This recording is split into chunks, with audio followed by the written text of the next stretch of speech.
Assalamualaikum warahmatullahi wabarakatuh. Semangat pagi pelajar sekolah akhlak.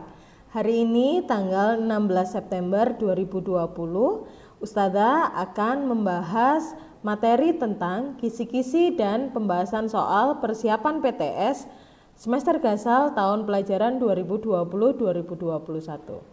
Baik anak-anak, sebelum kita mulai kegiatan hari ini, sebaiknya kita mulai dengan doa belajar terlebih dahulu. Abata. A'udzu billahi minasyaitonir rajim. Bismillahirrahmanirrahim. Raditu billahi robba wa bil islami dina wa bi Muhammadin nabiyya wa rasula. Rabbi zidni ilma warzuqni fahma.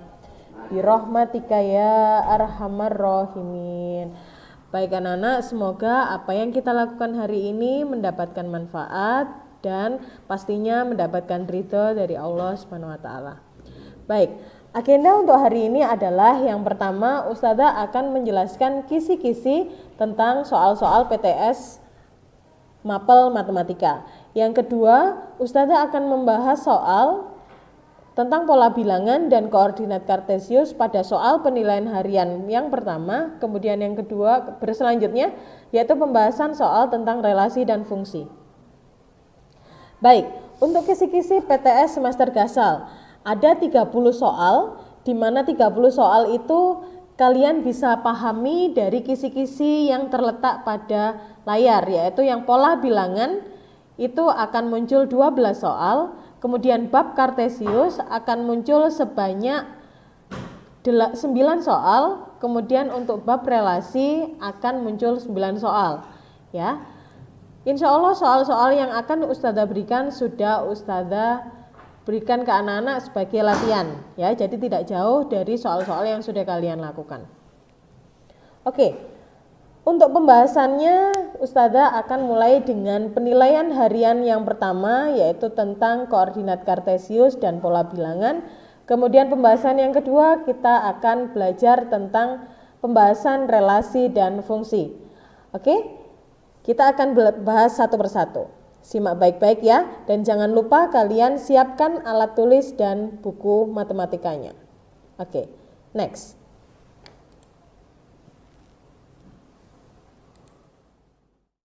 Sebelum kita mulai persiapan PTS Gasal tahun 2020, jangan lupa untuk klik dan like serta subscribe Bunda Rita Channel. Jangan lupa ya. Oke anak-anak, untuk penjelasan pembahasan soal yang pertama yaitu Ustazah akan membahas tentang penilaian harian 1 berisi tentang bab pola bilangan dan bidang koordinat kartesius. Untuk penilaian harian 1, ya, soal nomor 1 adalah pilih salah satu jawaban yang benar sesuai dengan pola barisan berikut. Jadi soal nomor 1, soal nomor 2, kemudian soal nomor 3, nomor 4, nomor 5 sampai nomor 6 itu masih tentang menentukan suku selanjutnya. Jadi sesuai dengan kisi-kisi yang saya berikan, yaitu menentukan suku selanjutnya jika diketahui barisan bilangan. Seperti soal nomor 1, pilihlah salah satu jawaban yang benar sesuai dengan pola barisan berikut. Kalian perhatikan, 10 ke 30, 30 ke 50, 50 ke 70. Nah, kalian lihat dari soal ini berapakah beda antar suku. Ya, jadi tentukan polanya. Yang pola tidak harus diingat, pola tidak harus beraturan, bisa saja tidak beraturan tapi tetap ada polanya. Jadi jika kalian menemukan pola yang tidak beraturan, tetap kalian harus tentukan pola yang tidak beraturan tapi memiliki pola. Oke, soal nomor 1 ternyata selisihnya 20. Maka jawaban yang tepat untuk soal nomor 1 adalah poin D, ya. Jadi bertambah 20, bertambah 20, bertambah 20, seperti itu. Kemudian untuk soal nomor 2, ya, soal nomor 2, tentukan dua suku yang hilang pada pola barisan berikut. Ada 4, 10, titik, 34 dan 44, ya. Untuk soal nomor 2, tidak harus menentukan suku itu pada halaman atau suku terakhir. Bisa saja menentukannya terletak pada suku yang di tengah. Nah, dari 4 ke 10 itu ternyata bertambah 6. Nah, kita cek apakah suku terakhir juga bertambah 6. Oh, 34 ke 44 adalah 10. Nah, kita coba saja. Nah, 6, 10. Nah, kita coba saja. Kita misalnya kalian memiliki pemikiran coba mungkin bertambah 6 semua. 4 ke 10, 6. 10 tambah 6 lagi 16 harusnya. Nah, 16 berarti yang bisa B, bisa D. Nah, tambah 6 lagi ternyata 22. Oh, cocok. Tapi apakah 22 ke 34 itu 6?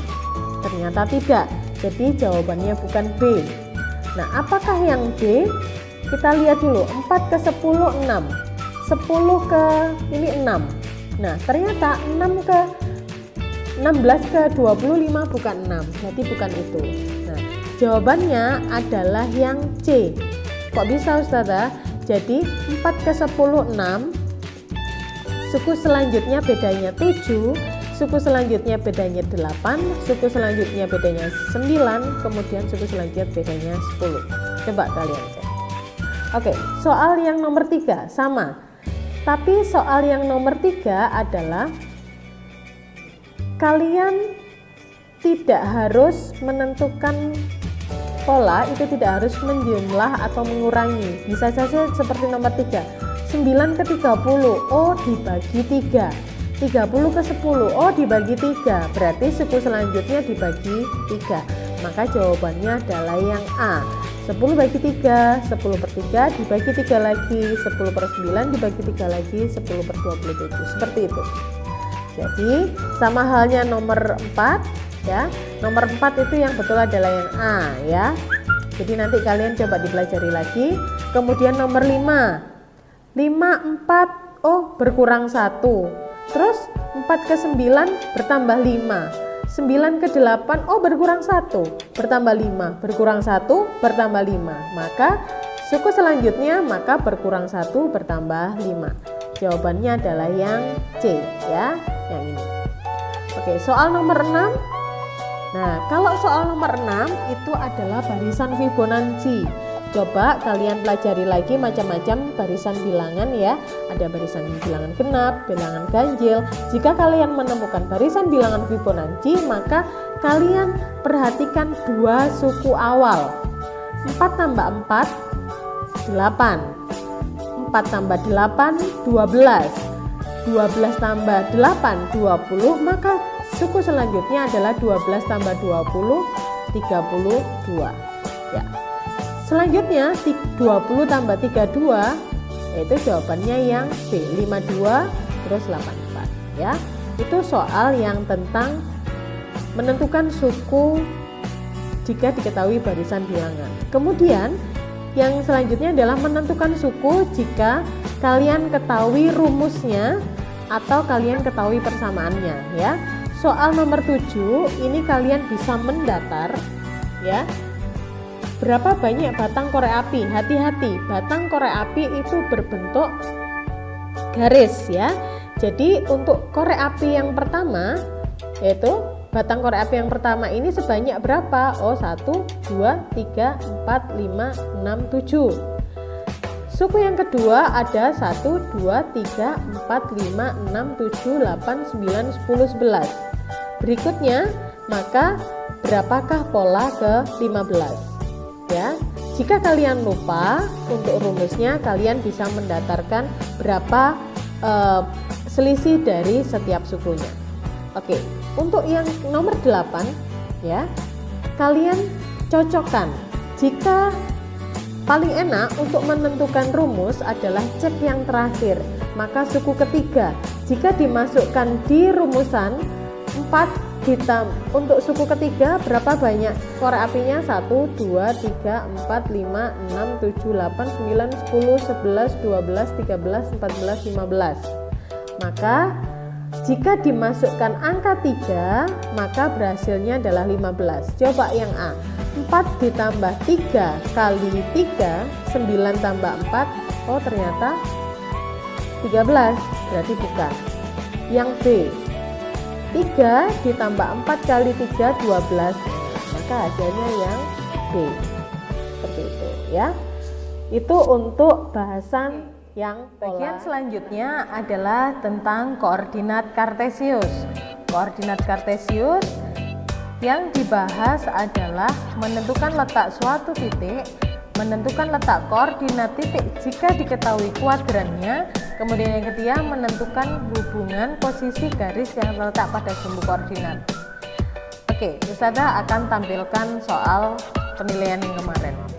Diketahui titik A 3,1, 3,5, negatif 2,5. Jika ketiga titik dihubungkan, maka akan membentuk segitiga sama sisi, segitiga siku-siku, segitiga sama kaki, segitiga sembarang. Maka kalian harus menyiapkan koordinat kartesius ya. Jadi semisal Ustazah punya 3.1, maka titik X3, titik Y1, 3,1 di titik sini, kemudian 3,5, 3,5, 35. Jadi di sini ya. Sudah terlihat ada garis, kemudian ada satu titik yang lain, maka sudah terlihat bahwa itu akan membentuk suatu segitiga sama,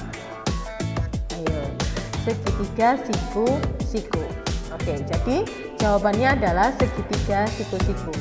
Untuk soal nomor 10 sama ya, jadi PQR, nah dihubungkan akan membentuk segitiga siku-siku. Nah, karena untuk poin yang nomor 9 tadi kalian disuruh mengurutkan ya, membentuk apa. Tapi untuk yang nomor 10 ini kalian diketahui hanya 2 titik. Jika 2 titik tersebut ditambah 1 titik segitiga siku-siku, maka titik yang lain adalah seperti itu ya. Kemudian soal selanjutnya nomor 11 sampai nomor 15 itu adalah menentukan koordinat titik pada koordinat kartesius ya, seperti itu.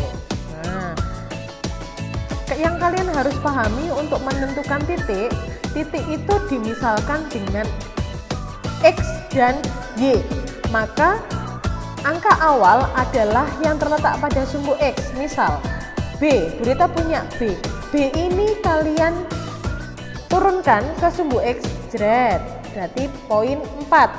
Kemudian di sumbu Y, jret, poin 3, maka titik B ini terletak pada koordinat 4,3 seperti itu ya, terletak pada kuadran 1. Kemudian titik D terletak pada kuadran 2, koordinatnya adalah D diturunkan ke sumbu X negatif 7, kemudian di samping kanankan ke sumbu Y adalah 6, maka koordinat titik D adalah -7,6 ya. Sekali lagi terletak pada kuadran 2. Titik F dan E terletak pada kuadran 3. Burita misalkan titik F pada koordinat berapa? Maka titik F ini pertama kali adalah turun ke sumbu X. Di sumbu X-nya adalah negatif 8, kemudian sumbu Y-nya adalah 6, negatif 6, maka F ini adalah -8,6. Sama halnya titik H dan titik G terletak pada terletak pada kuadran keempat, yaitu titik H misal dihubungkan ke sumbu X, di 6, titik 6, di sumbu Y negatif 5, maka koordinat titik H adalah 6,-5 ya. Yang kalian harus pahami adalah koordinat titik itu X, Y gitu ya.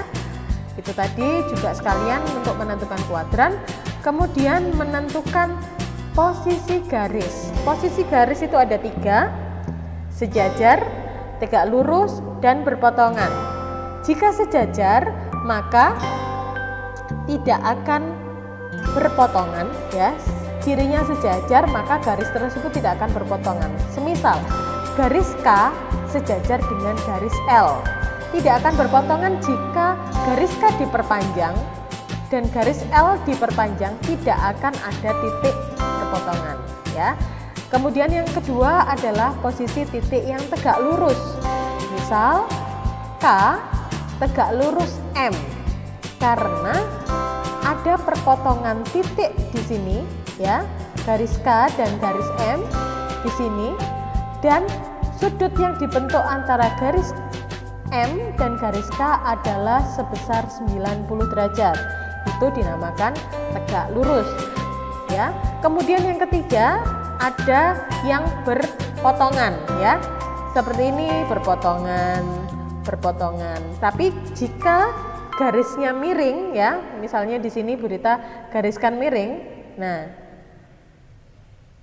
misalnya Bu Rita gariskan di sini ya. Nah, garis ini tadi dan garis K itu berpotongan tapi bukan tegak lurus, gitu ya. Oke, kalian bisa ini.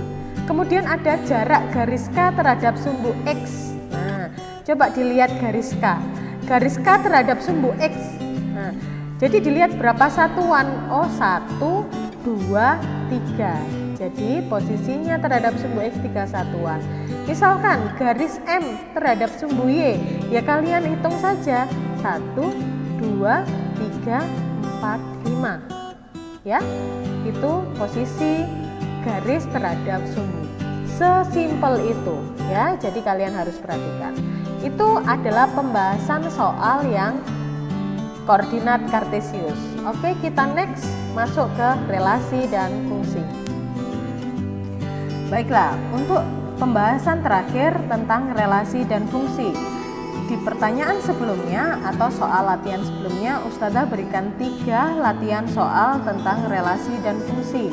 Untuk relasi dan fungsi, kalian kisi-kisinya adalah menentukan relasi dari himpunan A ke himpunan B. Untuk menentukan relasi bisa jadi soalnya berupa soal kehidupan sehari-hari atau soal dalam bentuk matematika. Kemudian yang kedua, menentukan pasangan berurutan ya. Untuk yang ketiga adalah bisa menentukan domain, kodoman atau range dari suatu relasi. Oke, Ustazah akan tunjukkan soalnya. Contoh soal nomor 1. Buatlah relasi selain dari contoh yang diberikan. Untuk relasi kalian dilihat, oh kalau ternyata itu ada siswa kemudian nomor sepatu, maka relasinya adalah bisa relasi nomor sepatu. Atau mungkin ada siswa di himpunan A, kemudian di himpunan D ada mapel. Nah, bisa jadi mapel favorit atau mapel kesukaan. Nah, itu kalian jelaskan relasi apa yang mungkin atau yang tepat untuk menghubungkan kedua himpunan tersebut ya.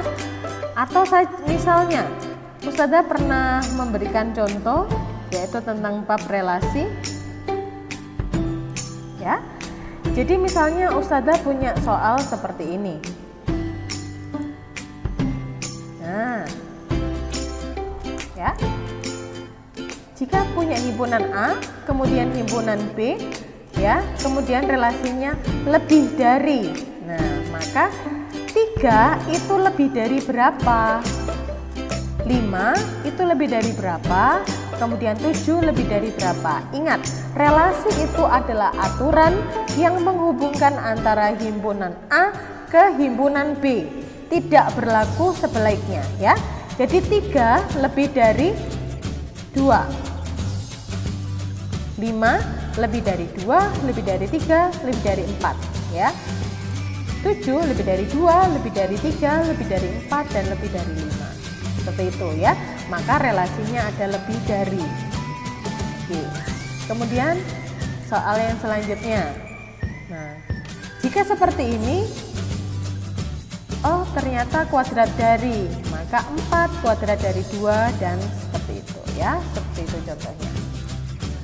Nah, untuk menyatakan relasi ada 3 cara ya, dengan diagram panah, ya kan, seperti ini diagram panah.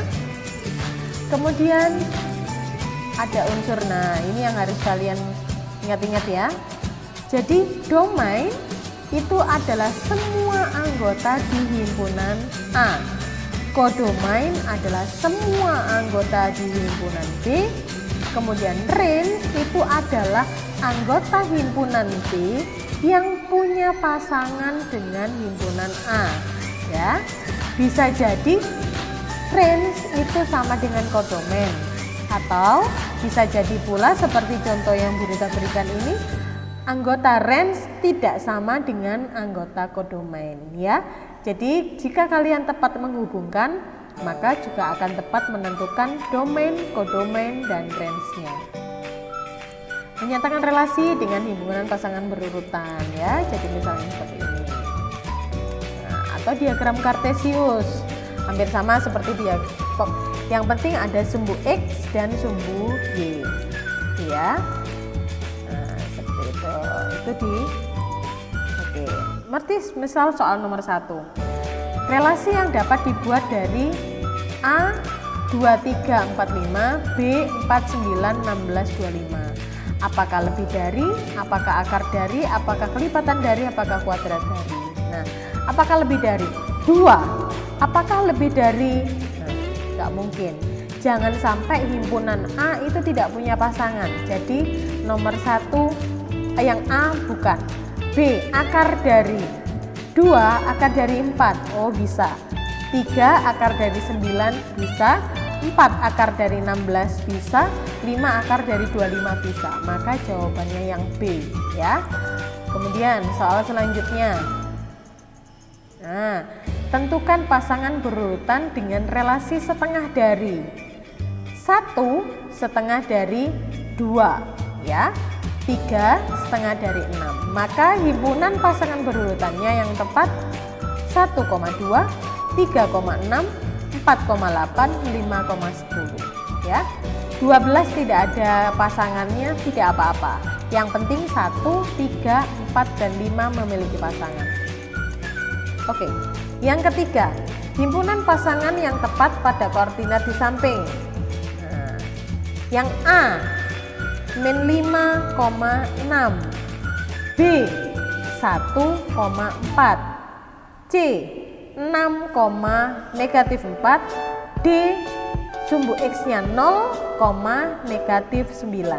Maka himpunan pasangan berurutannya, ya. Oke, itu seperti itu soal yang nanti kalian akan kerjakan, ya. Dipelajari lagi. Semoga apa yang kalian kerjakan semoga nilainya baik. Terutama kalian bisa manfaatkan pada kehidupan sehari-hari, ya. Cukup sekian pembahasan dari Ustazah Rita. Tetap semangat, tetap jaga kesehatan, ya. Ustazah akhiri. Assalamualaikum warahmatullahi wabarakatuh.